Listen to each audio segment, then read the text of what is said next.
Big up, Sam. You can hear me. Big up, Yes, people. never did. Big up, Therapy Army. Where are you? Lost me having ya. Welcome to United Real Therapy, people. Giddy Army. Giddy Watch Army. Clickbait exposed. Last me having ya. What's going on? Come on, EFC. We're going to turn up tomorrow. Big up, CM, man. Welcome to the United Real Therapy, people. Therapy Army. Last me having ya. How are we? Anybody here? Nanny's asking. Nanny, we're here. We're live. We're direct. Big up CM, man. CM, how you doing, bro? I'm all good. Very, very happy now because yesterday submitted my final assignment. So, Yo, celebration time, man. Celebration now. Come on. Them. Yo, talk to them, man. Talk to them. 3 year, was it 4-year degree, 3-year degree? Yeah, 3 years. 3 years. Yeah? I enjoyed it. Enjoyed it in the end, very much. So, it's been a good time. So, I'm happy now. I can sit back for a bit. Assignment done. Nothing more university want from CM. Nothing more. Dissertation handed in. Last essay handed in. Washed his hands of that. You only want to hear from the university is when they're gonna give you a graduation date. Yeah, is that what we're on? 100%. And I can't wait for that too. Congratulations to CM, man. Come on, people, man. Come on. Thank you. Come on, people. You know how the graft has been. It's been the weirdest time for any student. Like almost 2 years of it. It's been through lockdown, madness, long distance learning. It's been an absolute craziness, man. So big up. Absolutely big up, man. Enough love and respect, man. You know how it is, man. So now, staying up, no more guilt. None of that thing at the back of your head. You can sleep. You know what I mean? Eat late night snacks, play computer game, go out, rave, whatever you want, young man, yeah? The world is your oyster, man. The world is whatever you want it to be, young king, man. Seriously. So congratulations, man. Thank you very much. Congratulations, man. Seriously. That's why, just to let the viewers know, that's why I've not been getting at him to try to come on, and because I know that he's got, you know, he's working, obviously he's studying as well. And that's why I was like, damn, I can't be on his case to try to get him on there so many times because I value your football opinion. For someone so young, man, you spit facts, absolutely got bars for days. So I was just like, you know what? I need him to focus on uni because I know what that is like. You know what I mean? So it's crazy. To be fair, it actually suited that Man United was shit because I could imagine you wanted to watch all the games if they were good. It would have been mad distraction. So yeah, big up to every one of you, man. Big up to the HH in the house. There we go. HH coming already with a Raniek. Coming with a Raniek quotes. Raniek, we lost 3 strikers long term. We've tried to sign a player in 48 hours. We had in January since we knew Greenwood wouldn't be available. Martial already left on loan. Okay. All right, Raniek. There were a few options. Many of you were interested in Diaz, who's now at Liverpool, Alvarez, who's been City in the summer, and Vlahovic, who's at the time was still at Fiorentina. Oh, the answer was no, and that was just when he signed. That the answer was no, and that was it when he wanted to sign a striker in January.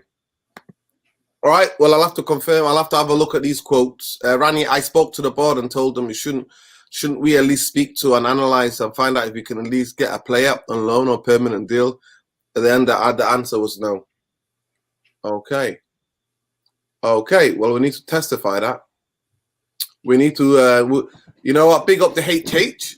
I'm not seeing those quotes, but we'll get Khalees to see if he can verify those quotes. And then we'll get back to you. If not, you're playing a blinder by you're having us all on by playing a blinder, and I will never read out anything that you quote tweeted. So big up to you. I will say is those Fabrizio's put those quotes up, and those are pretty recent, probably the last 20 minutes or so. They've been coming out from Lockhurst, Simon Stone, Fabrizio. So I think they're pretty legit. Wow. Wow. Khalees, get on the job, lad. Let's find out if these things are true about Ranić wanting to buy players in January and the club are saying no. Big up, man. Big up, Alicia. Big up, Khalees. Yeah, man. Congratulations to CM, man, on his final degree. You know what I mean? Completing it. Seriously. Yeah. Regardless whatever grade he gets, I know he's gonna get good because he grafted, but he gave it his best, and that's what matters. Yeah. So Ranić here just talking, but big up anyway. Big up to all of you. We're gonna get into it. We're gonna get into this preview. It's quite useless, really, to do previews because people mainly these are meaningless games. They're meaningless. They're literally meaningless. So I didn't do a preview for the last game against Brentford because they're meaningless. But Brighton absolutely tore us apart, and I'm not being live in a couple of days, so I'm like, you know, I need to get live. And yeah, we'll have a look at this Brighton game. But we already know Brighton play. We know Brighton absolutely took us apart. So it's going to be a very, very interesting to know and to find out about what kind of game we expect tomorrow. But at the end of the day, it's the second last game to the season, what's been an absolute woeful season. And yeah, so it's going to be interesting to see what players are playing without pressure or anything. But if these are true, these here from the H, if these are true, then it is incredible, mate. Ranić, we lost 3 strikers long term. We should have tried to sign a player We tried to sign a player in the last 48 hours we had in January, since we knew Greenwood wouldn't be available and Martial was already left on loan. Ranić, there were few options from Man U FC were interested in January. Diaz, who's now at Liverpool, Alvarez, who will be at City in the summer, and Vlahovic, who at the time was still at Fiorentina.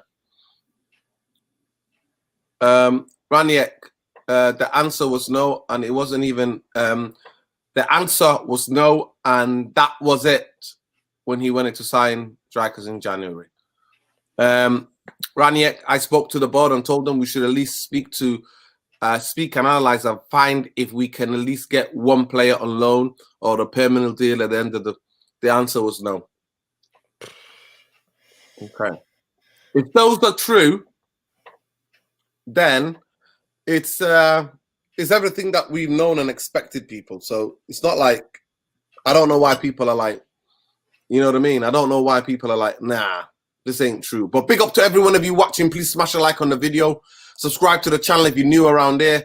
Become part of the Therapy Army. Therapy Army. Who are we? Therapy Army. Who are we? We're not part of the Comedy FC, people. We just analyze the Comedy FC.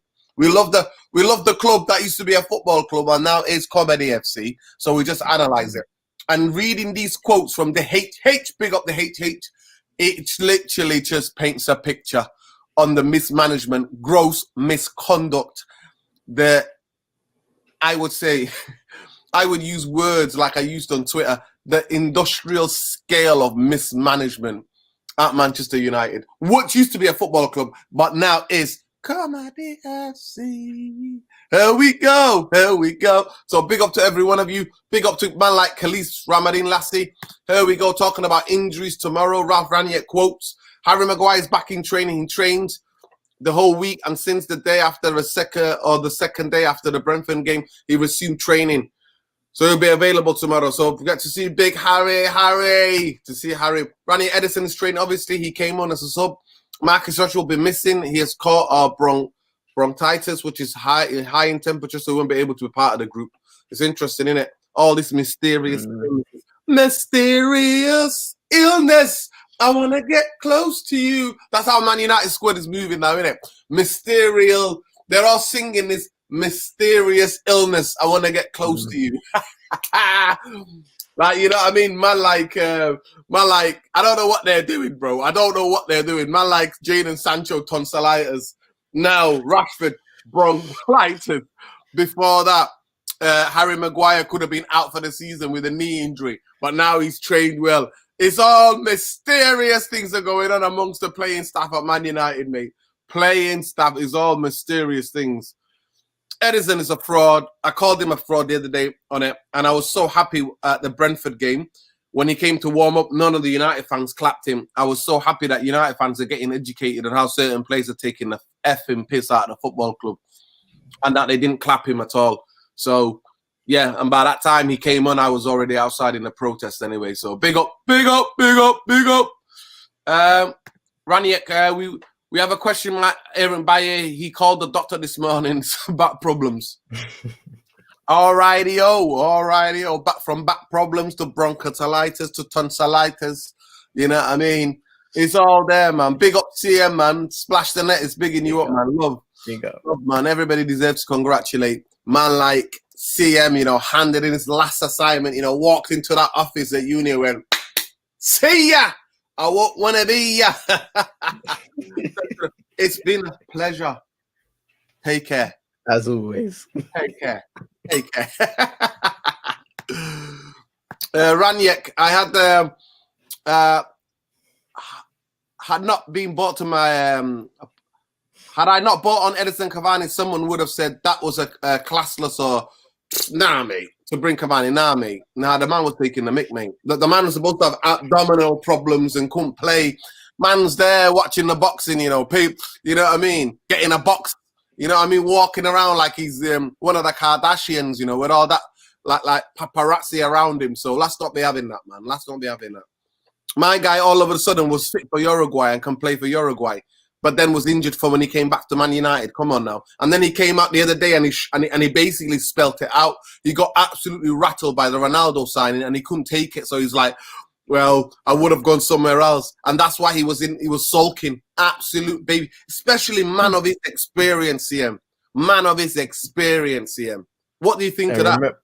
This is a person that, you know, when he first came in and he was getting what he wanted, he was sprinting everywhere. The fans loved him because he gave that effort, that extra 110% that at the time the majority of the players haven't given. But the behavior over the last few months from him has been, like you said, Nuruddin, absolutely poor. A man who's, you know, he's been all over the place. He's an experienced footballer internationally and club-wise. And the way he's behaved in terms of that, even these comments coming out, you know, recently, you don't do them kind of things if you have respect. Forget the football club. If you have respect for the fans, you know what I mean? I understand there will be people who think, you know, it's not his fault. He didn't want to be here in the first place. And to that, we can say, well, why did the club keep him? Why were the club begging to keep him if he wanted to leave? But at the same time, if you're going to be here, you have to give 110%. If it's not for the football club, it's for the fans. Because in the end of the day, those people pay money, they support you, come thick or thin. And what we've seen from him is not a lot, especially this season. And going back to when we originally signed him, it was a situation where we were questioning how much we are going to see him because of his injury history. But even by his standards, the kind of injuries that have occurred to him in the past few months, it's been really weird. It's been weird, and you can just tell you could have really analyzed it deeply and seen that there was something behind it. It wasn't just legitimate injuries. There was definitely an issue there, because even when he would step on the pitch, it wouldn't be that same level of intensity from Cavani that we had used to have been seeing before Ronaldo, or even earlier in the season when they was given a chance to play up front together. Exactly. It's for me, what he came up with, he was like, I told my brother, he was saying that he told his brother the fact that he kind of like basically like was like, oh, maybe I would have moved if they would have known that they're signing Ronaldo. I would have moved. You know what I mean? And I'm just like, how are you shook? Like, where is the faith in your own ability? Where is saying, you know, I'm fit and available to the manager? Ralph saying I'm fit and available to play. You know what I mean? Other than doing this sulky stuff, like sulking, like your ego's hurt. Like, get the hell out of here, man. Get the hell out of here. Exactly, Rani. Obviously, there were some problems the team had at the end of November, as we all know, in the first couple of months, at least till the end of. Rani, in January, we were improving. We were conceding fewer goals, and we had points average 2 points of the West Ham game. So let's see what Ranić is getting to here. Yeah, I mean, Ralph, at the end of the day, you came into a divided dressing room, and now when people are saying, well, people were saying that are close to the club are saying that the dressing room is toxic. I now know, you know what I mean? When, like, you know what I mean? Everything you taught of, because the way he played football when he was on the pitch, he gave everything, Cavani. And then obviously Ronaldo signs, and then he throws his dummy out the pram. It's just, that's what we become. And for me, that's what I was just like, not having it. Big up, Arun Pandey. Big up, brother. What's going on, Arun? Man City exploring option signing Paul Pogba on a free transfer. So be it. At the end of the day, he can go wherever he wants, mate. I'm not asked. I just want him and another prima donna players out of this football club ASAP, mate. That chapter is done. My guy wanted to leave twice. The club kept him, and now he's going on a free. So it's nothing, you know what I mean? It's, you know, the way we've been mismanaged. If we were not mismanaged, the first time Pogba said he wanted to go, he would have been sold to Real Madrid straight away. See you later, bye. Good riddance. But this is what it is. It's the club. It's the club mismanagement. I don't blame Paul Pogba. The early indications are Paul Pogba will not immediately dismiss the prospect of joining Man City, and we could. So be it, man. So be it. So be it. I'm not asked anymore. Seriously. I don't know about you, Therapy Army, but me not asked. Join whoever the F you want, pal. And that's to everybody, every football player at this football club. Join, sign for whoever you want. Not asked. Not asked. We heard it the first time.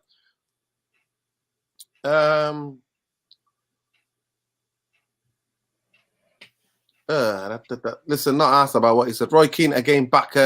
Man United should be competing in the Champions League, but still think Pogba will drive Man United back to winning trophies. I don't know about that. Roy Keane, I look back at man. Nah, I don't know about that. I don't know about this, mate. I don't know. I don't know about that. I don't know about those things. So, obviously, there were some problems at the end of November, January. We're improving, conceding fewer goals per average 2.2 game. Yeah. Rani, the answer was, and we were waiting to sign a striker in January. There we go. We should have at least to speak to analyze Rani. Can we at least get a player on loan and permanent at the end? And the answer was no. Well, there you go. So that's what I'm saying to you. The people who are saying no, people, know nothing about football, innit? So this is when people go like, this was on Murta's watch, innit? Murta's a director of football still, yeah? This is on Murta. So I'd love to have a conversation about these new quotes, because at the end of the day, it shows you football people are still not making the football decisions, even though they're there supposedly there as a director of football. That should be Rani should be talking about John Murta, who's a director of football at Manchester United. So they're saying no to him. So they know more than his manager. Brilliant. Absolutely brilliant. But then it shows you the club's not running it properly, innit? Glazers say no. Everybody else down the food chain is going to say no, isn't it? No, Ralph, you don't know what you're talking about. You're not getting a striker. You don't want to get any of these players. Yeah. Eric Ten Hag, I managed a new chant for him. Yes, it's funny. It's very creative as well. Oh, okay. Listen, but let's get into it. Brighton, mate. Brighton. Let's get into Brighton. But one of the funniest things about Brighton, yeah, certain times, I remember when they first came into the Premier League, innit, you get homophobic fans, innit, chanting horrible, like, homophobic chants. One of the things I liked about certain section of the Brighton fan base, they'll all pretend to snog each other and hold hands, so they're classmate. Absolute banter is not.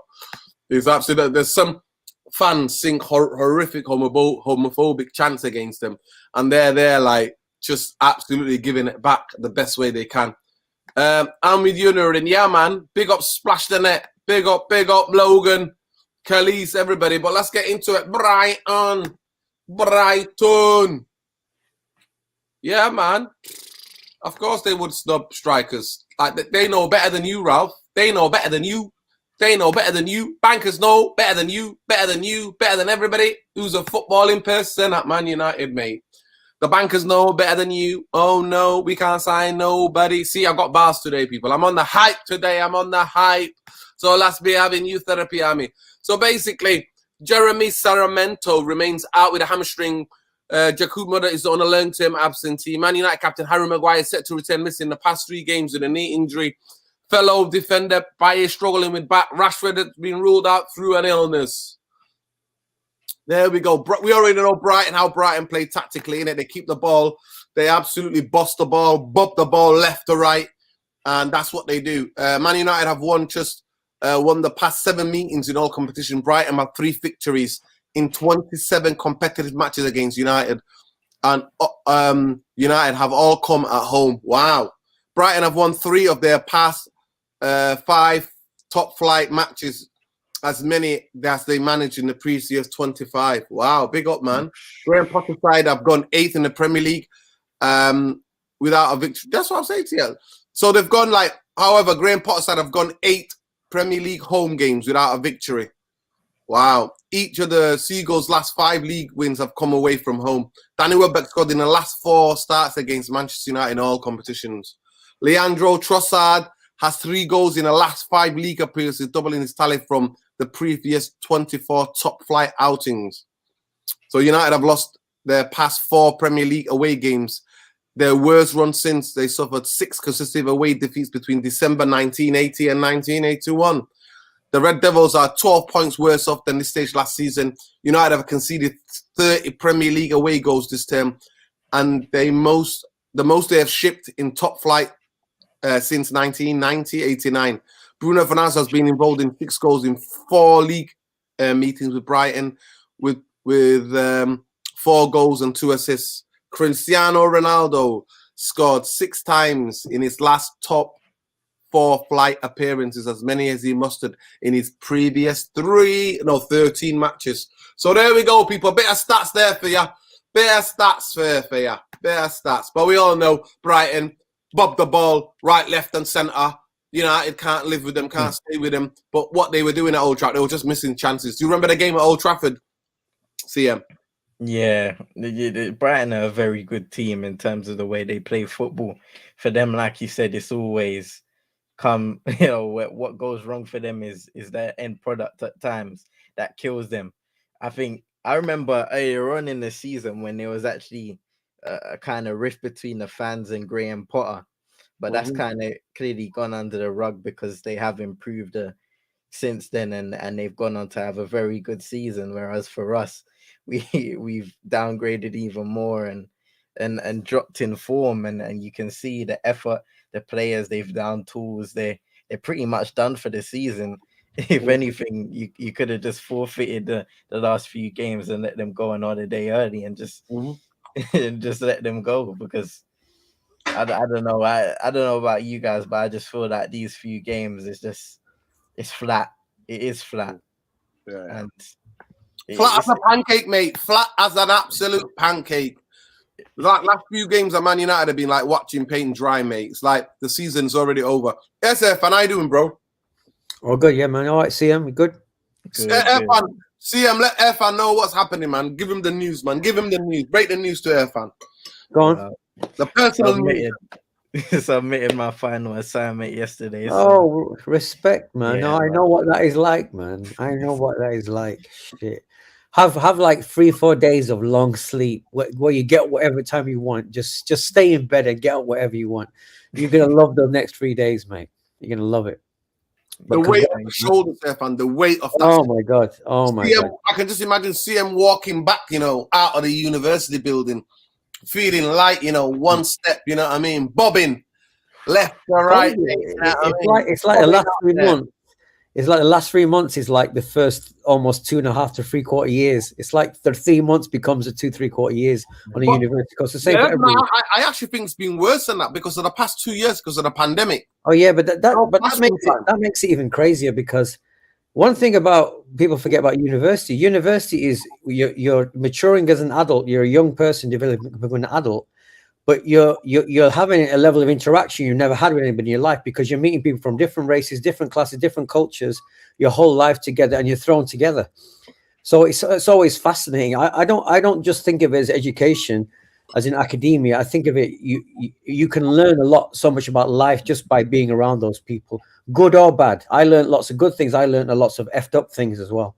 So, I'm glad you did it, but it takes a lot of, determination to get through it. So respect for getting through it, bro. Let's hope you get the right results now. Thank you.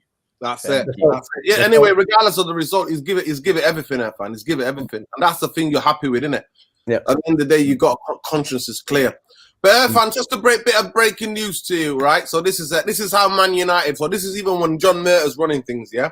In January, John Murtaugh was still the man. So anyway, put it this way: Man United boss Rob Ran.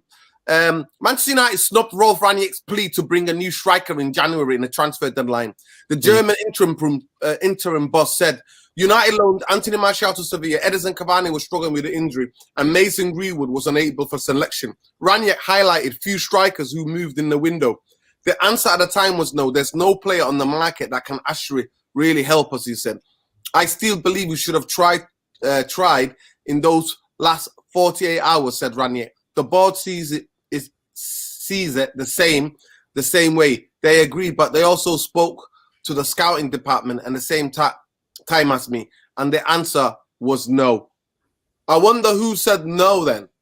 So wait a second. Just rewind that a minute. So are you saying that obviously Ralph identified a need for a striker? 3 strikers. 3 strikers. Wait a second. So wait a second. But who?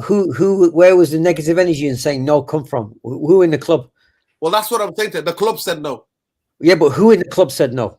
Well, the usual gangsters, innit? But would it have been what? Richard Allen, Matt George? The mafia, yeah. The mafia. From what I'm reading here, here's the full quote, sir, fan. So he actually said this in a press conference. Yeah, look. The answer was no, and it was when I wanted to sign a striker in January. I spoke to the board and told them we should at least speak to and analyze. Here's what he said. Rangnick, can we at least get one player on loan on a permanent deal at the end of the summer? At the end, the answer was no. Rangnick, maybe I should have pushed more and get additional strike in January, but we didn't. And now it's time to look ahead. Wow. More slaps, man. More big slaps. I hope all the fan base reads this, and they're already angry, but I hope this really explains in black and white how deep the effery is in the club, how deep it is, because I respect, because Ollie would never have said that. But this is why you got to respect Ralph for saying that, because he's exposing, like you said, a week after week in the shows, he's exposing why the club is an absolute failure from top to bottom. He's, at least we know, at least there's no hiding anymore. You're hearing it from. Well, people were calling me. Listen, people were calling me. Yeah, but Nerdy, let's be honest. How many times were you pushing back against me on here, saying to me, "How do you know this? How do you know that?" Nerdy, look, you need me. Everybody be calling me a conspiracy theorist. I never said you were a conspiracy theorist. No, I'm not saying you. I'm just saying to you. I never did. People calling me a conspiracy theorist on here. Look. Think of it this way. I speak to people, Like, but of course. Yeah, but I know about media framing, and I can see through propaganda when I see it. Trust me. But I'm doing you a favor because I'm sort of like I'm sort of like a little bit of a doubting Thomas. No, because that makes the show. I'm not saying that in you. I'm just saying because the way I look at it is like you've got hundreds of people watching that become thousands of people, and then thousands become hundreds of thousands, right? When you hear quite revelationary truth, the first thing you do is such a shock to your system that your brain goes, I'm not having that. No, because your brain doesn't like the fact that you were completely wrong and in denial. Your brain doesn't like that. So the way your brain kicks back is trying to deny your own truth, because human beings are the most amazing creatures at lying to themselves. No better thing that human beings do than the way they can lie to themselves to convince themselves of the truth they've already put in their mind. So when I say I doubt it, I'm saying what you're saying is believable, but I just need some proof. That's all. I never said to you that's wild, that's outlandish, that's rubbish. But there'll be people out there in the fan base who will say this guy's crazy. What's he talking about? So it's important. So when I listen to somebody speaking in public, I always deviate a little bit to the right. Even if I agree with that person, I will deviate a bit to the center, so the audience has got a chance to try and, understand the powerful forces of him. And I try to cushion them from it in terms of their rationale and thinking, so that when somebody like you says something like that, it's softer, it's not as wild. Because imagine if I agreed with you and I was pumping all your stuff, they'd say these guys in China are all crazy. What are they talking about? No. You got to balance everything out when you're presenting. Listen, Efan, listen, me and you talk. I understand that. We talk off camera or whatever. Yeah. Listen, I'm just saying to you, all of those people who accuse me of being a conspiracy theorist, when I told them that the club is still selecting certain players to play, Ralph is not really in charge. And then some people will be like, well, why would you want an interim in charge? So why then are you demanding that the interim fixes up when he's not fully in charge? Like, two good don't go together.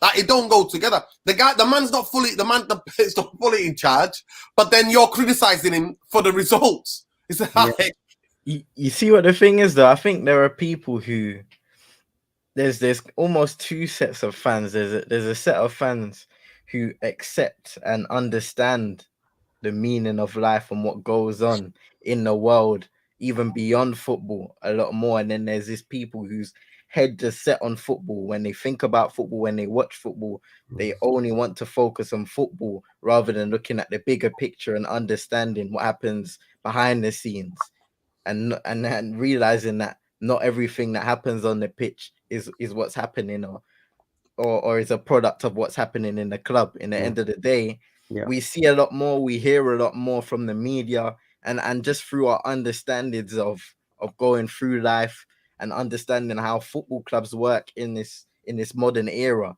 So we kind of have to broaden our horizons and understand that, these board members, these owners, a lot of what they're doing behind the scenes almost puts together what's happening on the football pitch, builds that culture, builds how, for example, the scouting department was for how many years, builds the culture of the team, builds the culture of the club, how young players come into this team and how often do they succeed, how often they don't, how often do players and new signings come into the team and succeed. So many things that happen behind the scenes are too often masked because people want to just have their mind set on football and what's going on the pitch. No, you're right, Sam. But remember, just let's just say an alien has landed from outer space, and he's sort of analysed football of the moment, and he listens to us for his friends, breaking down the empire collapsing in the last 9 years of Man United, right? And then what he does, he looks over at Anfield and he looks at the new Kings and goes, hang on, why did they buy a player when they're already winning and at the top? And why did these Muppets not buy one? That's just a bizarre metaphor I'm using, but that should tell you everything. Liverpool bought Diaz when you could argue they didn't need him, and look at us. Oh, we didn't buy anyone, and we need them 1,000% more than they do in terms of the pressure on the club, and they go and buy someone. Just think of that in itself. The fact when I look at our club is broken, I look at Luis Diaz. I look at the fact that Liverpool went and bought this guy, even when they didn't need to, and just to slap us across the face a little bit more. That's what I see. And the result, look, they wouldn't be in a position they would. It wasn't for what the signing has done to the squad. Look here, so Ranier, there were few options. So this is in January. We were interested in Diaz, who's now at Liverpool, Alvarez, who will be at City in the summer, and Vlahovic, who at the time was still at Fiorentina, who's gone to Juventus. Who's Alvarez again, Nuruddin? Alvarez is this young player. I think he plays for, is it River Plate? I think he might be River Plate. Yeah, right. Argentinian, yeah. And we were linked with him. Actually, we were linked with him in January. But City already got him because City have got the best scouting in Latin America. Like in Brazil and Argentina, and that City scouts are second to none, mate. Wow. So Diaz, and the reason why Liverpool, because Tottenham were going to move, and Liverpool were going to wait till the summer, but they were like, "No, we're not waiting. We're going to get him now." And look at it now. Look at him now. So, listen, guys, it is what it is. Like I said, Brighton. Irfan, you remember how we played against Brighton? Bringing it back to that a little bit. Brighton, they play really good football. They got a decent manager. They just have remember when they hit the post against us 4 or 5 times? Do you remember that game? Yeah. I still can't get over that game. Yeah. And then it's one of the actually that is the most trick question in quizzes. Manchester United scored in the last whistle, in the final whistle, because it was a VAR review and was checked, and Man United won the game with the last kick of the game. Yeah, I know, it's mad. That was mad. Real football games I've ever seen in my life. You literally last kick of the game is a penalty. VAR has to get involved and check, and then the last kick of the game is a penalty. Boom, see you later. Yeah. So it is what it is. Big up, man. Big up Tony Montana. Yeah, man. So we got some interesting little quotes as well from Ten Hag. One of them. So I just want to break down for some people. A lot of the fan base is getting giddy in it. So this is part of Giddy Watch. So listen, we all know what Brighton tomorrow. Does anybody care if Man United win or lose or draw tomorrow? Not really, because the season's already been. It's done. Irfan, are you worried about tomorrow? Are you worried that United? It must be a win. Well, to be honest with you, it's such a strange one, because the way we played against Brentford, I was like, all I want is some sort of like uplift and some good feeling just for the fans to sort of get out of depression, because Man United fans are genuinely distraught and like beaten up. They're down in the dumps. Let's be honest about it. The levels of they're properly depressed. In my lifetime, I don't think I've ever seen it this down. In my lifetime, I've never seen it as bad as this season. That's in my life. So I want the players that care to give something back to the fans, even if it means winning games that might not mean nothing. But like last week against Brentford was feel good. Let's hope we can keep that same level against Brighton. It's going to be a much tougher game in many ways. But I'm just hoping that. So although people say they're nothing games, to me they're big games, because when football is your life and football gives you some happiness and joy amongst other miserable things in your life. This is what football does. So this is why I want the season to end off well. And I also want it for Ralph. I want Ralph not to go away as this loser guy who did nothing. Win for him as well as the long suffering fans. But I do think this is going to be a tough game tomorrow, because it's away as well. We're not great away, are we? Yeah, that's it. I mean, it's this game, and then it's a bit weird. So we play Brighton tomorrow, and then 2 weeks' time, last game of the season, we're playing Crystal Palace. So it's a bit. We've got like 2 week break. These absolute clowns who don't deserve it got a 2 week break. Yeah, no, 100%. I think CM already said. You already said it at Brighton. They play good football. They ripped us at Old Trafford. They just can't score. They get into some really fantastic positions, and I think a signing for them this summer would be a lethal striker, just a finisher, just a box finisher, fox in the box that finishes, because their football up to that bit there in the box to finish is really good, really, really good. But Eric Ten Hag, obviously, there's a lot of United fans obviously getting a bit giddy, and this is the bit I want to just break down, and I want to get CM's point of view and Irfan's point of view.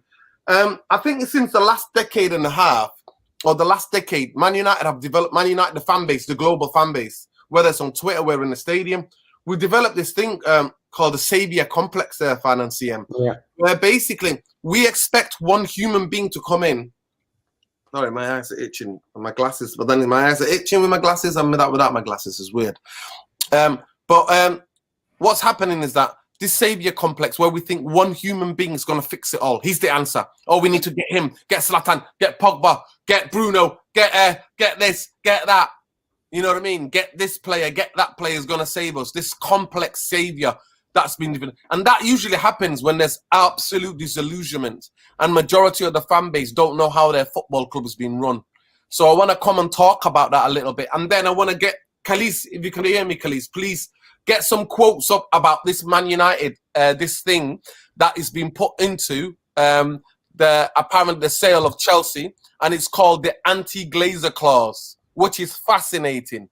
I know Irfan's looking, what the hell that is that, but we'll get to it in a minute, CM. But I'm going to start this segment by just getting your point of views about Saviour Complex, where we're so disillusioned, we think one person can just come with a magic wand. You know what I mean? It happened with Harry Maguire. You mean a manager or a player? Nah, a player or a manager. Yeah. Man United have just become stuck on the fan base.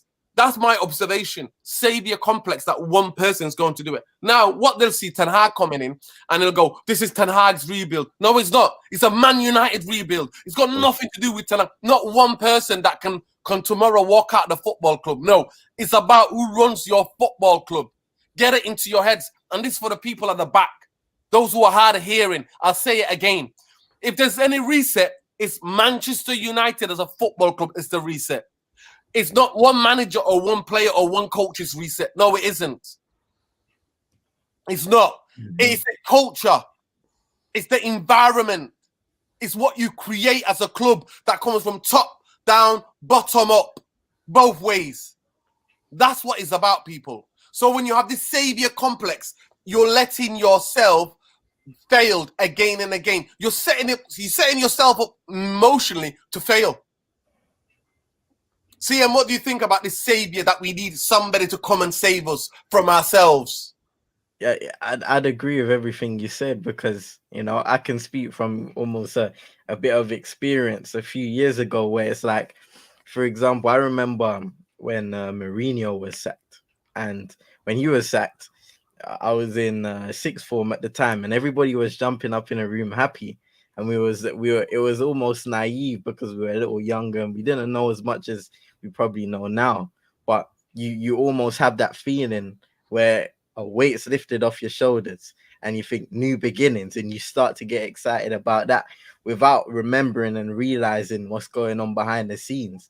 For people nowadays to say that Ten Hag can come in and do what he did at Ajax is very naive, because in the end of the day, he won't have the same freedom that he had at Ajax. He won't have the same trust that he had at Ajax, and he definitely won't have the same personnel that he had at Ajax working with him closely behind the scenes, making sure that everything continues to tick within the club and on the football pitch as well. So I think it's important for us to kind of calm down a bit and recognize that if it is going to work out, a lot of things are going to happen, are going to have to happen with the ownership, with the board, in terms of making those relevant changes that will help make Ten Hag and his coaching staff and the players their jobs easier on the football pitch, to make sure that Manchester United become a successful football club first and foremost, rather than a successful business. Irfan, talk to me. What do you think about this savior complex that we're all that? No, but Nuruddin, you said it before. That's because we are an empire that's collapsed. If we were just a little joke team, no. Irfan, empires usually collapse mainly because there are external forces try to bring back empire a lot of the times, but this collapse was an internal by systematic from within the hierarchy of this football club. It wasn't an empire that collapsed. Like, I don't like that analogy, because it's a football club at the end of the day, and the football club, that the people that run it, right, were the people who were playing against it. And usually the people who run empires are the ones who are trying to get more greed, more power, and they try to grab more, and hence why they fail. But Man United wasn't an empire to begin with. Man United were a football club. Glazers came in 17 years. Fergie and Gill did their best to try to damage the limit the damage that the Glazers can do under them. Obviously, Fergie ran with the no value in the market. But after that, as soon as the bankers got into place, this has been a gross misconduct, Irfan, of industrial scale of mismanagement at this football club. Yeah, but Nuruddin, I hear you, but I'm trying to explain to you that why the fans are getting giddy, or why the fans sort of react in an exaggerated way. It's because, remember, Nuruddin, even with CM, bro, come on, they all know about what Fergie did. You cannot get away from that. Every time I look at Man United fan, whether you like it or not, there's a halo, Fergie halo on top of their head. Every time the world looks at Man United, there's a halo Fergie on top of the head. And that's the reason why we're not just a club in the demise of a club. We are the greatest football team in the modern era of the Premier League. Yeah, it's diminishing every year, but the facts speaks for facts. We are the Premier League. It's just what's happened is that our rivals have seen us diminish, seen us collapse, and taken a full advantage of that. So this is why the fans who are crying for success, they look for the prophet complex, the prophet savior, the Jesus type figure, or the the heroic person that's going to save us. That's in the mentality of football fans. That's how it's played out. That's the vibe I get from anybody I speak to. You're not an obvious football fan because you go to the layers deeper and deeper and deeper and understand how a system works. You probe and ask questions that most football fans don't have the intellect to ask about an organization. You're not an ordinary fan because you did sports science at university. You're deep into psychology of football on a level that most fans can't get to. So that's why they're hoping that a savior is going to come, whether it's a Mourinho or Van Gaal or whoever. But like I said, nobody wants to understand really that their board is so treacherous. And so you could even say, I mean, though, if you look at the whole Man United downfall, you could even say it wouldn't be preposterous to say that somebody has brought in this group of players just to destroy Man United so other teams can win. It wouldn't be preposterous to say that because the incompetence is such high level of anything. And you think of like massive companies that collapsed because, I mean, I can't remember which company it was that I heard that had lost 40 billion. A company I can't read.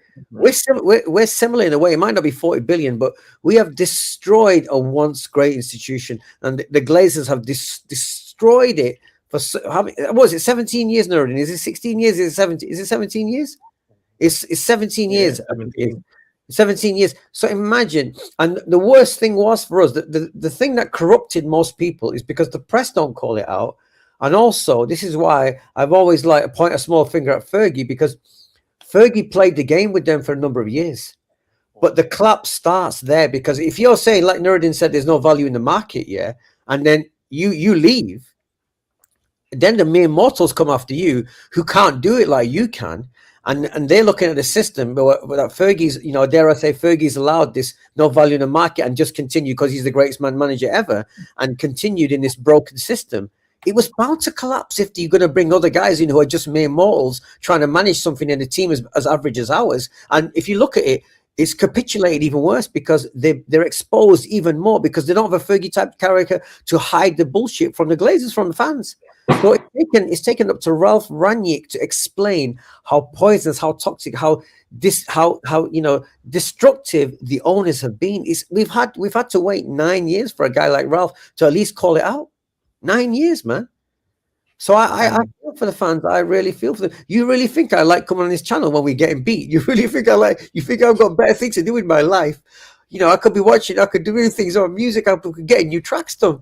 But I'm here supporting Nuruddin and also feel for these lovely people that are on the channel that are here to support us because, these are our family, the people that support Man United, and whether you like it or not, when we're gone, there'll be another generation. But I always think of United as a family, and when you run a channel, you get to see them all because you see these people comment and you see them all the time. And I want us to share a joy together because there's nothing like sharing joy in football when you love football and you can share it with your fans, even people you don't meet. I mean, I'm with Nuruddin sometimes in the centre of Manchester. Someone grabs him and starts talking to him like he's his mate because he see him on a channel.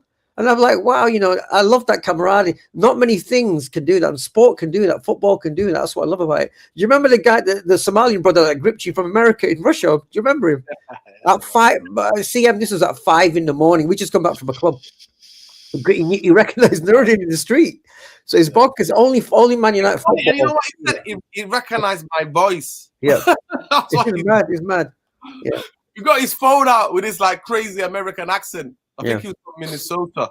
Yeah, that's where he was from. So America. And what did he miss the game, or did he see the game? Yeah. No, something happened to him and he missed the game. He came for it was a Liverpool, and he got rescheduled. Yeah. The game got postponed. The poor guy flown in from America. Oh, we see him, just outside Manchester. We see the poor guy, and Nuruddin. He recognizes Nuruddin, man. Crazy. Yeah. Listen, it's camaraderie between the fans and what the sport can do, and this is why we want to be back to winning ways and get the structure right. But that's why I love football. When people go, "Oh, football now," there's a lot more to football than seeing like prima donna millionaires kicking the ball. It's more to that. It is the beautiful game, and it's for the people.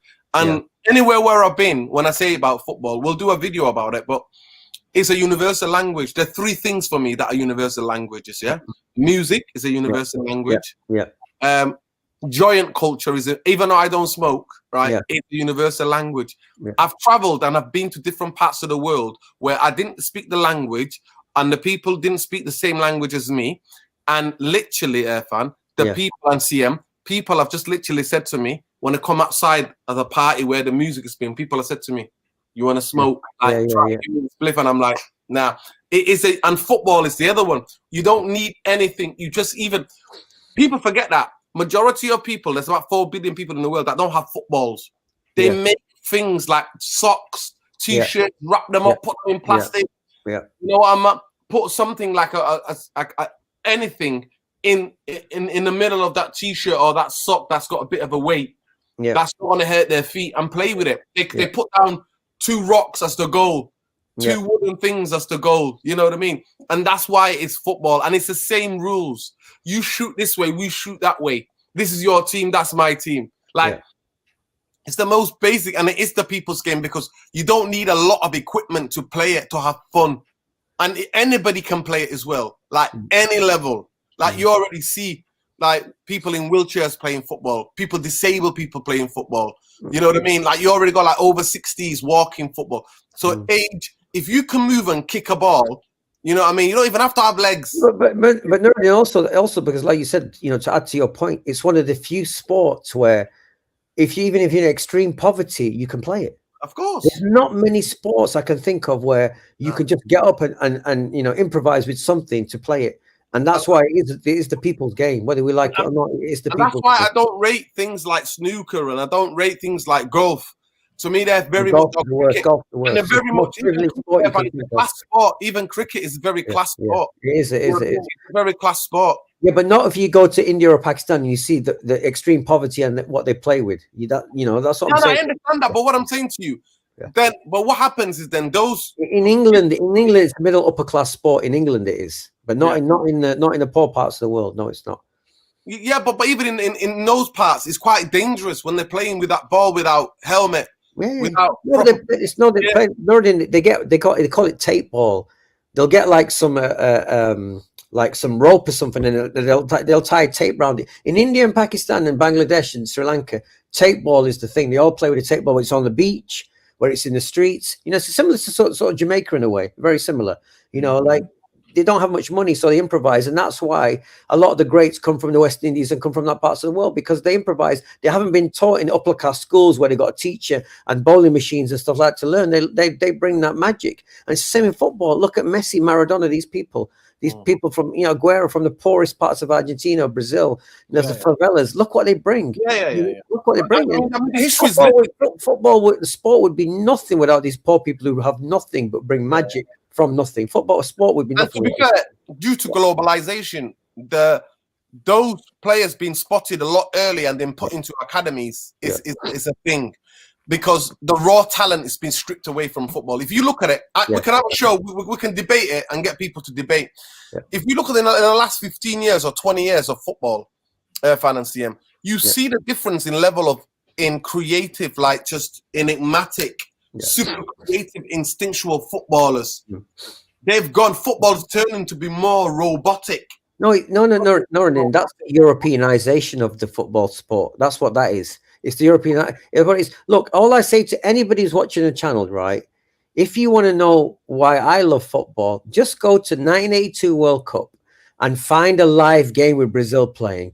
First thing, listen to the music, the pounding samba rhythm. It's crazy. It's like being at a party, right? And then watch the way they pass the ball to each other. I've never seen anything like, even to this day, I've never seen like it of any sport in my life. Just watch them. The only thing I can think of is the great West Indies cricket teams in the West Indies playing with those guys when they were superstars. I can't think of anything as charismatic as what I saw there. It's a fantastic Babylon. Was it Babylon? That's the documentary. But I'm talking about cultures when it was absolute freedom. Because when the West Indies ran cricket, the Europeans had to put rules in to stop the way the West Indies dominated the game, and that was the bouncer rule and things like that. They changed it, and with football again, you've got this more tactical Europeanization of football. The flair has gone because Brazil used to have flair players coming out of every part of the country. It was insane the number of players used to come. You know, like where's the Ronaldinho of today? Show me somebody like this guy. They don't make the footballs like people like Ronaldinho don't exist anymore. And the question is because football has become more tactical now. Like I said, it's this Europeanization of football where it's all about tactics. And like you said, it's become very, very defensive. Yeah. Anyway, so listen, the last segment of the thing. Thanks, Irfan. Thanks, CM. So that the new owners of Chelsea Football Club would be prevented. This is the thing about what's coming out, what the government are trying to do, or when people are taking over football. So the new owners of Chelsea Football Club would be prevented from paying dividends or taking management fees for a decade under the package measures designed to avoid controversies. So let's go to the controversies. Wait. Let me just let's just read that one again, Nuruddin. That's quite deep, that one. Yeah, the new owners of Chelsea Football Club would be prevented from paying dividends or taking management fees for a decade under a new package of measures designed to avoid controversies. What are those controversies? Which have dodged Manchester United Dog, yeah. since the Glazers have taken over 2005. Wait a second. So they're looking at our damaged piss poor model and saying one thing we don't do what they've done. That's the one thing. I mean, bloody hell, man. Can you believe? So why are you letting them still happen now? Because they're still doing it. Why are you not looking at bringing this law in and looking at it and saying, is it what football clubs is it happening? Outlawing it now. Outlawing it now. As in what we call the vulture capitalism of football structure. The vulture capitalism of it. That's what you're saying. Anyway, it continues. Sky Sports News can exclusively reveal that the consortium majority funded by private equity firm Clear Lake Capital, spearheaded by the American financier Todd Bowley, is in discussion about unprecedented series of conditions as part of the $4 billion takeover of the Blues. Wait a second. No, I'm confused there because this is private capital. This is not public business. This is private. Yeah. But wait a second. Who's putting these rules in? That Clear Lake Bowie Group was in advanced negotiation with Chelsea advisors about the measures that would include, barring them from paying dividends, management fees until 2032, prohibiting sale of any shares in the club for 10 years, agreeing strict limits to the level of debt they could take on. I can't believe what I'm hearing. I cannot believe what I'm reading. Can you imagine? In line with the other final bidders of last season's Champions League winners, is also committed to minimum further investment of $1 billion in its stadium, academy, and women's team. That's on.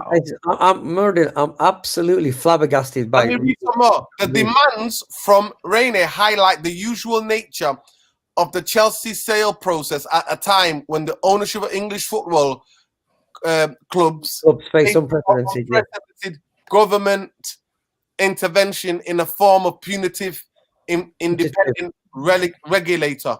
Yeah. So I'll continue some more. Government intervention in the form of punitive regulator. There we go. That one there.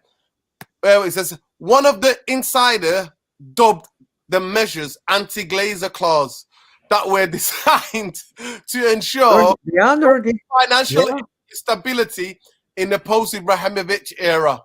Wow. Further details of the conditions attached to the agreement were unclear, although the sources said the limitation of the debt would see the club be able to borrow several hundred million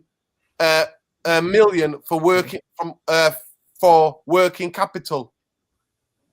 This is incredible. Anti-glazer clause, you know. That's unbelievable. I have to take off my glasses for this one day. Anti-glazer clause. Anti-glazer clause. So this is how you know in all industries, that Man United as a football club, it's like if you ever wanted to know a way to run a football club, if anything, you just use Man United as the model of how never to run a football club. Khalees, can I get your first initial reaction to that? What I've just read out. It's crazy to think, and you know what? It's good because, you know, most likely all of these clubs are watching what's going on. They know what's happening a lot more than what people think, and they will see what's been happening at Manchester United for all these years and how the owners have contributed to our downfall on and off the pitch. And they will say, you know, we don't want the same thing to happen, especially with, you know, Abramovich in this position. He'll be looking at the sale and saying, listen, especially Chelsea Football Club, they want to be in a position to grow after the sale and not plummet back down to, you know, what they used to be, or what other clubs have gone down to be, like Arsenal and Man United. I think it's absolutely disgraceful that things like this are happening, and still, you know, these owners are being allowed to operate in this football club willy-nilly, you know, sell their dividends and put Manchester United on the stock market. It's vulture capitalism. It is corporate vulture capitalism. That's what that is. You know, like, I mean, clearly they've seen the absolute mess that you can do when you take over a sporting institution like Man United. You know, I mean, taking it on by loading it with £500 million of debt of bankers' money straight away. I mean, they should never have been allowed to happen. Never been allowed to happen. And here we are 10 years later, after everyone's seen all the failure. 70 years later. Yeah, all right. So, yeah, but 17, they've seen the misery. Clubs are now waking up to, like, these, like you said, they are the perfect anti-Glazer measures. But I'm trying to work out where this directive has come from. Has this come from Abramovich? Where's it come from? No, it's coming from, I think, the people, because the fans are worried. Chelsea fans are worried what's going to happen to their club and how they're going to be just like another Man United. I think this is what I'm saying to you, that is coming from, because they don't, it's almost self-governance coming from further bidders to say, we'll put this in place, we'll put that in place. Listen to me, because they're worried that, see, Irfan, you know how it works. Come on, you know how corporate works, right? Yeah. There are certain financial of companies that will go, we'll do a self-governance in terms of the governments will have to step in to then control us, coming in with punitive measures. Like the last statement said, punitive from the footballing regulator. So they try to they're already second guessing, right? What the football regulator, the points or plans that any takeovers of future football clubs in this country would be like. So they try to oversee that, and they're even dubbing it the anti-Glazer clause. That'll be one to study in uni. What's the anti-Glazers clause? Irfan, Super Nick, big up Super Nick. Love and respect, sis. Irfan, what's your opinion on Lingard's brother and how he directed the end of that post to the fans? Almost a wake-up call. Well, Super Nick, he never had to wake us up.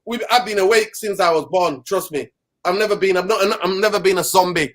I've never been a sheep, Super Nick.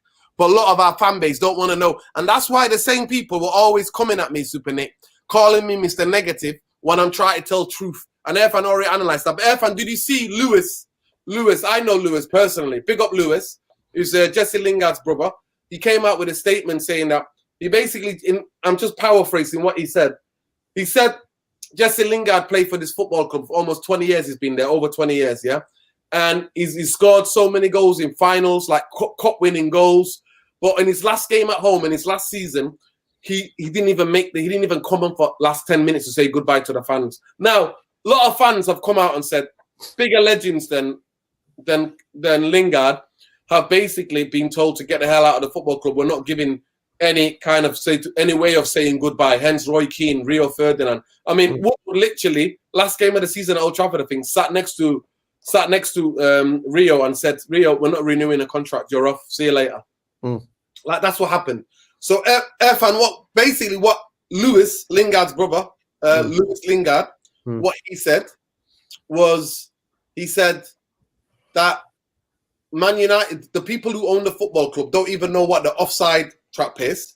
They don't even have a clue. These people were ready to sell the football club to the Super League and like know what's going on at your football club. These people are clowns, basically, and that's what Super Nick is asking you. So, Irfan, what's your opinion on Ringard's brother and how he directed the end of his post to the fans, almost as a wake-up call? I'm a bit confused there, to be honest with you. Yeah, is he protecting his brother? Does he feel his brother's been disrespected, or is he trying to expose the problem to the fans? Yeah, basically, it's kind of. But at the end, he makes the point and further exposes the Glazers and the ownership of the Man United Football Club and what's been going on at the football. How come we've only heard about him now? How come we haven't heard about him a year ago, or 2 years ago? Well, because, like I said to you, it was Jesse. It was the last game of the season against Brentford at Old Trafford this season. So he waits till the last game of the season to say something. No. The context is that Jesse didn't come on. I don't think that statement would have come out if Jesse was one of the substitutes to come in to say goodbye to the fans. Or if Jesse either started the game or came on. So he was talking about his main point. But on the last bit of his section, he's basically telling what we already know. We're like, Lewis, you're talking to the wrong one. He wasn't talking to me. He wasn't talking to you or CM. Yeah. But he was talking to some of the fan base who don't listen. You know what I mean? Who are in this just thing. It's all like to do with the football structure, whether you win a trophy or not, whether you're successful or not. It's all about what happens on the pitch. Not understanding the direct link between what's happening in the back room has a direct effect on what you see on the football pitch. Yeah.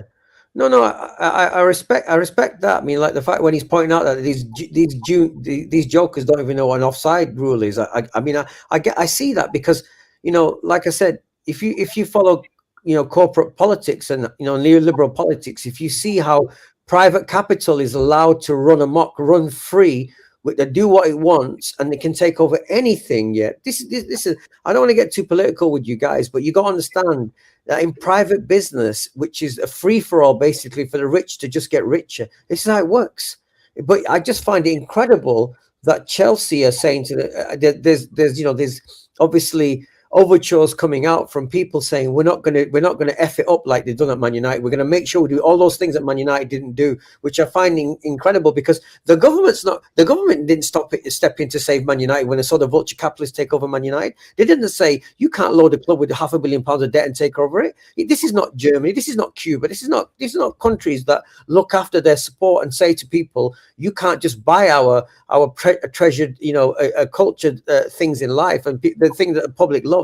That, you know, this one, United would not have been allowed to happen in Germany, for example, because Germany has got a social structure that looks after its prized things in its life for its ordinary people. Like, for example, when I was in Berlin and I was told, like, Uber were not allowed to take over parts of Berlin because they were worried about what it would do to taxi drivers in Berlin. Same with Airbnb. Airbnb was not allowed to run amok in Berlin and take up all the rooms for tourists because they were worried about where their locals would live. So that's Germany, far more civilized in terms of politics and looking after its people than Britain. So I find, I mean, like the point that Lewis has made about the fans and that, you know, much as I like it, but guys, we needed this every year for the last 10 years. We needed people who see it all to call it out a lot. Not when his brother, he's feeling for his brother and needs to go. I mean, I agree with what he's saying, but maybe it's a good thing because the fans got a wake-up call to say, look, this is how deluded you are. But I don't expect fans to suddenly wake up and understand how corporate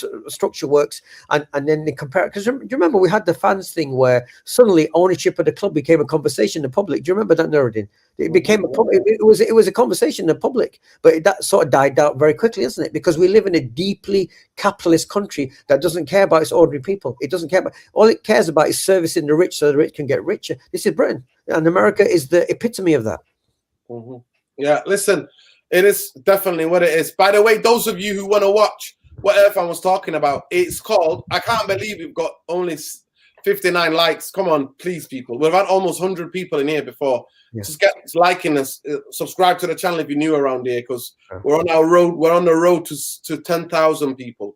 Yeah. And big up Irfan. Irfan's been busy. He's had a busy week, so we're definitely coming with a podcast next week. We just need to set the location. We've got the channel already. We just need to do the last bits of detail with the channel, and it's coming, people. So big up. I'll say it again. The documentary that Irfan is referring to is called Fire in Babylon. That's a cricket documentary. That's about the cricket. That basically shows the greatest cricket team in the history of cricket and what they had to deal with. They had to deal with racism. They had to deal with the fact that they basically dominated the game. But the cricket structure, which was a white structure, didn't like it, and then put rules in to try and strangle the West Indies team from dominating further. That's what they did, okay? But that's what that's about. But that's a different thing to corporate businesses allowing to take over public loved organizations like football clubs. And I'm trying to explain to you, understand when me and Nerdin and CM say Germany would not allow this and England and America would, yeah. We'll when me and Nerdin do the next podcast, we'll just explain the background of how corporate business works. And whether there's ethics or morality questions involved, and the fact that there's lack of them in private business takeovers in Britain and America, because Britain is, in terms of its capitalist system, is like a little America, but America's just off the chain. So there's no difference now. There's no difference now, to be fair. There's no regulations.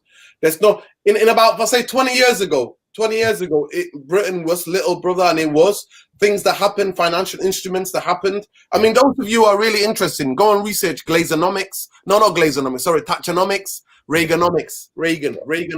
You can't, but look, it's still, but remember, yeah, you say that, but remember. No, modern Britain, Efan, it's even further more capitalistic at times than. But remember, the one saving grace we have is that we have free healthcare. And America, and this is why America is a different. No, Nerdin, look, you know, I've been there, I've lived there. See what's happening. How much they're stripping it.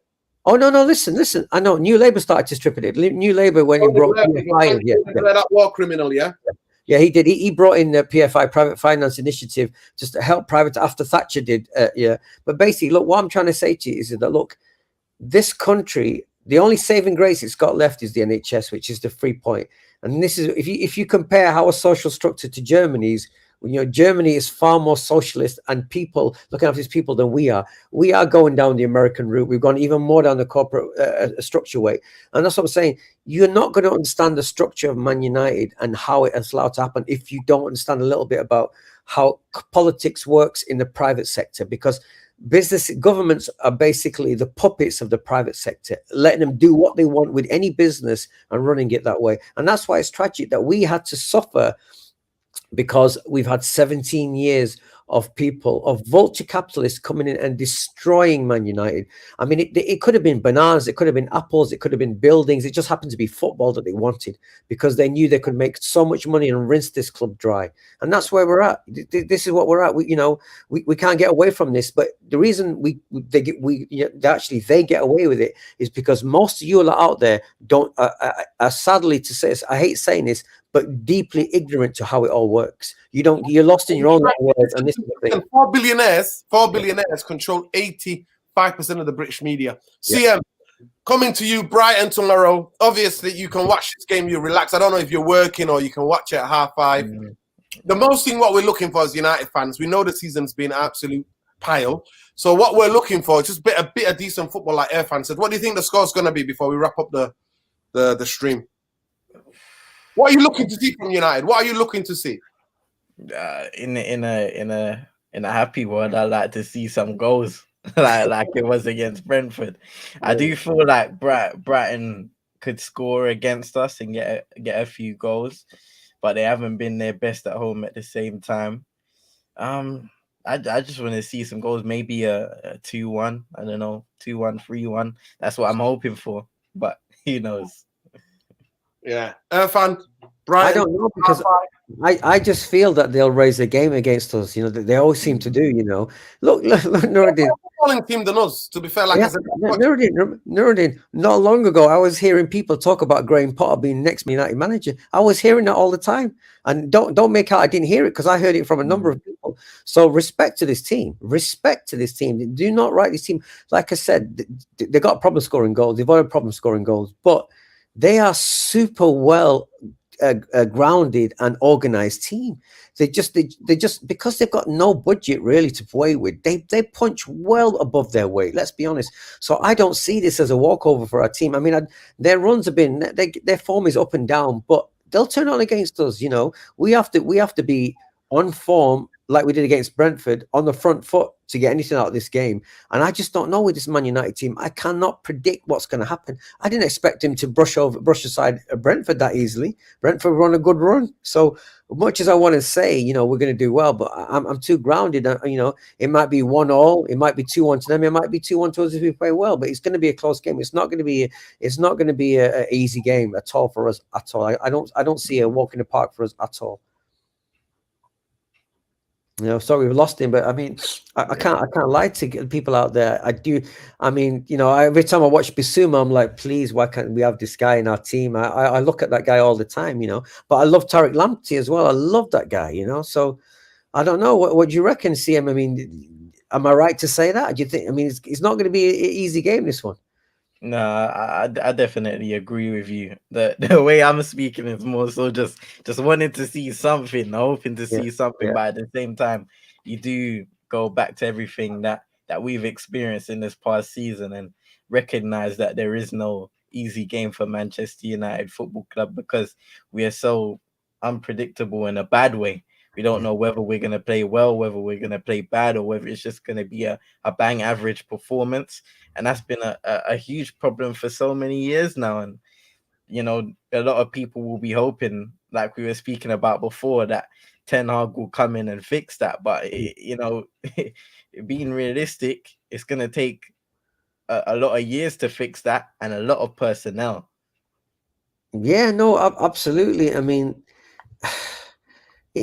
it's like it saddens me that when you look at Brighton's structure, the fact that they look more organized and well drilled than we are, and we've probably got 100 times the resources that they have. It's a slap in the face for us, to tell you the truth. And I actually like watching them play, to tell you the truth. I don't mind watching them play because they're quite easy on the eye. Like they seem to know what they're doing. Like I said, it's just that final pass into the box. I always think a mess up. I mean, they've got what's the brother called from Man United? He plays what's he called now? Their striker. What's he called? How can I forget his name? He plays for Man United, Manchester guy. Yeah, their striker. What's he called now?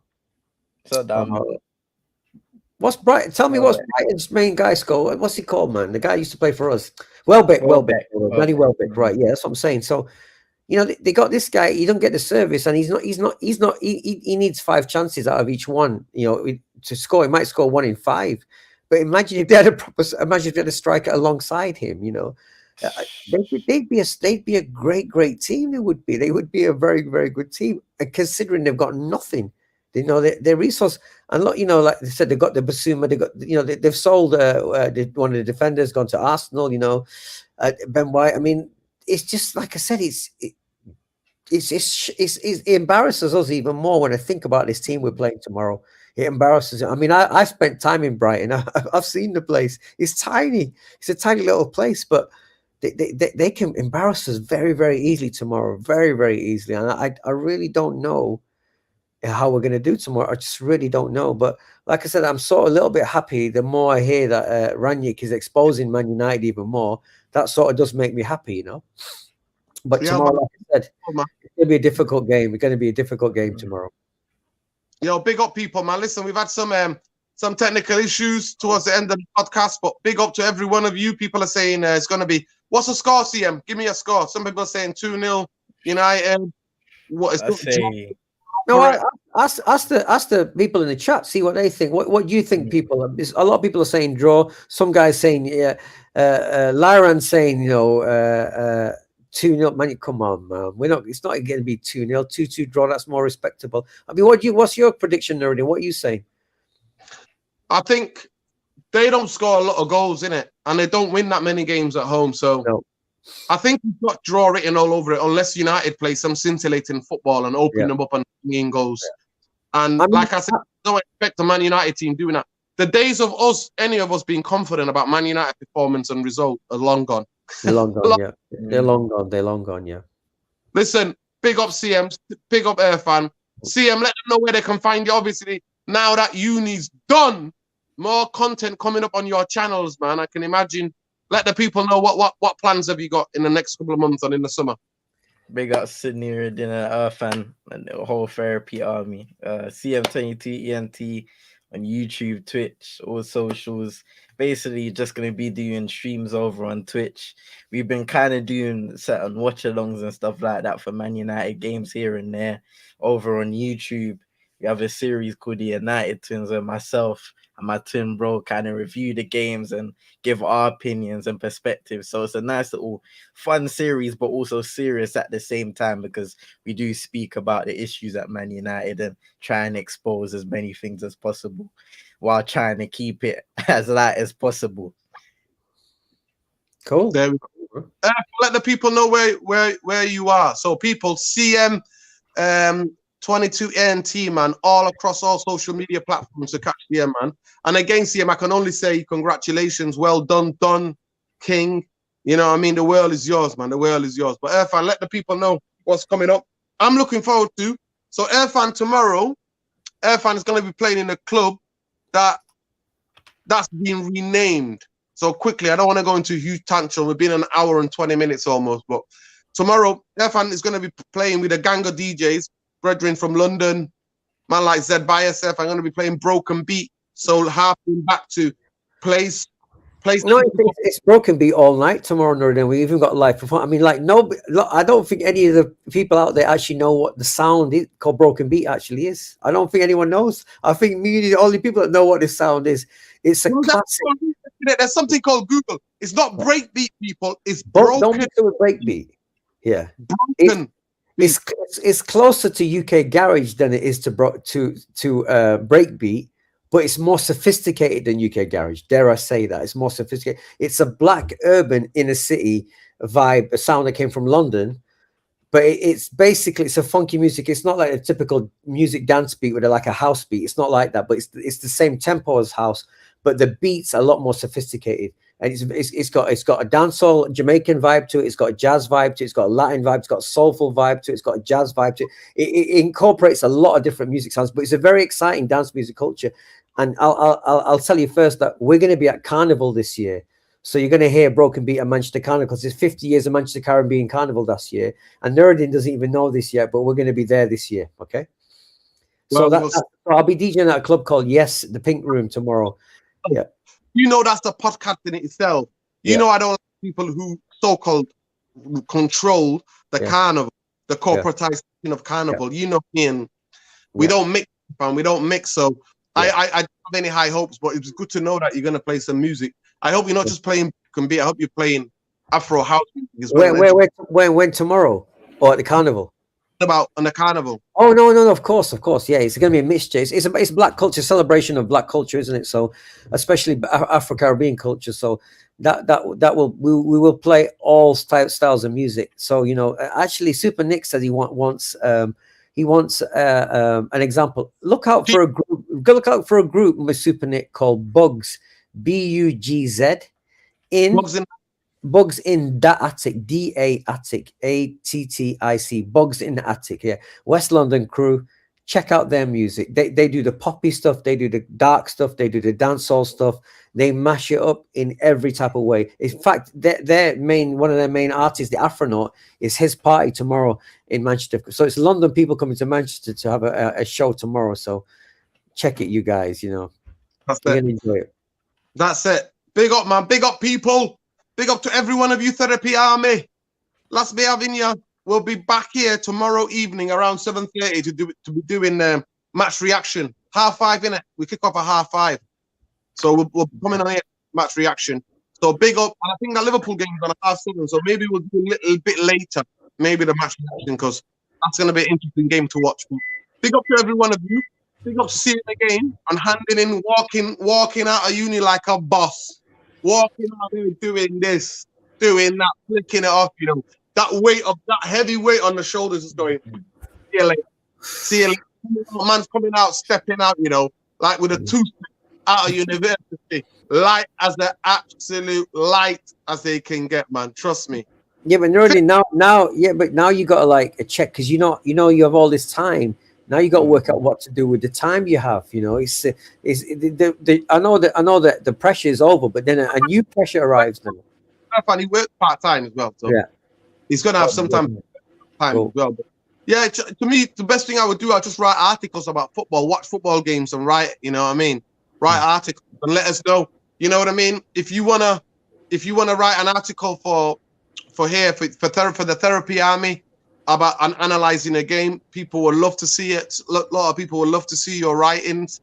You know what I mean? Happy if you share it. You know what I mean? Use the platform, bro. Get people to give you some feedback and whatever. You know what I mean? It's all there for you.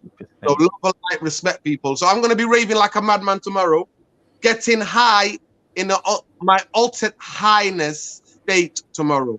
That's what I am. If Irfan don't tell you, I'm herbal teetotal. Like me, So like me. get high of music. No, Irfan, you have caffeine. I don't have caffeine. I have Oh, zero. come on. What, one a day, maybe. And, you know, actually, no, I lie because I'm on decaf these days. I don't even have caffeine anymore. Well, decaf's got a little bit of coffee in, but it's that's it. That doesn't count. Herbal teetotal, no caffeine. And when I get high of the music, so people go, so why do you want to take some? Like, it's natural for me. I get high of the music. But anyway, this run on an hour and 25 as usual when we get together. Big up CM, big up Airfan. We just want to see a good game tomorrow. That's all we want to see. We do. Love, light, and respect. Love, light, and respect. Peace. Take care, people. Wait, as Alfie said here, remember, win, lose, or draw. What? Win, lose, or draw. Bankers out, Glazers out. So that's it. But win, lose, or draw. Bankers out, Glazers out. And Ralph, thank you so much for further vindicated. Those of us who knew, who've done the research, who understood who owns this football club, what the owners are about. It shows you how much of a laughing stock we are. Other owners who want to buy football clubs now are putting in anti-Glazer clause. I know, it's crazy that. It's absolutely crazy that. You can't make this up, man. That's a university degree in itself. That's a university degree in itself. The study of Man United. Peace. Thank you, Super Nick. Big up Chief United Real Therapy. Journalist, journo, editor. He's one I didn't last see. Super Nick. Big up Iran. Big up Splashnet. Big up Alfie Chico.